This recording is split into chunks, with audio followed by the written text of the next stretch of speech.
my prayer used to be this: Lord, send me to the darkest place so I can be the greatest light. We're asking people to come be part of church plants. In 2013, I quit my job, and me and my wife and my 2 children and a couple friends, was 5 or 6 of us, began to pray in a little Methodist church in Bangor, Maine.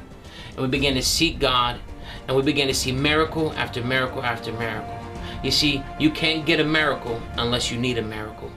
You see, you cannot walk on water until you step out of the boat. And who would think Bangor, Maine was one of the most unreached places? But the statistics in Maine are this: 97% of the people in Maine do not go to an evangelical Bible teaching church. And we're actually 1% away from becoming an unreached people group up here in Maine. And the rest of New England, the statistics are very similar. We birthed a men's home, we birthed a women's recovery home, and we birthed a church out of a little prayer meeting of 5 or 6 of us.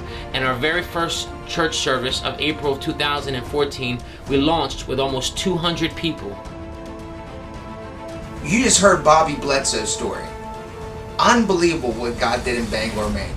Well, next year, September 2015, we are believing that 10 new churches are going to be started on one day in northern New England. And we're going to hear testimonies and stories like you heard from Bobby Bledsoe about lives being changed, people coming to know Jesus as Lord and Savior, people getting healed and set free and delivered, because Jesus can do the impossible.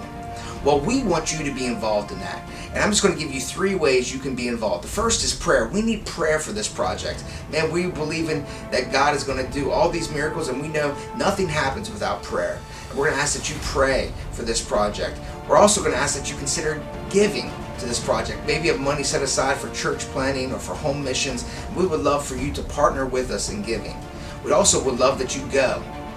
You and your team or people from your church would consider going on that day on September 21st to a church that's near you and helping them get launched, or even going the day before when they do an outreach. So here it is, 10 new churches, one day in northern New England.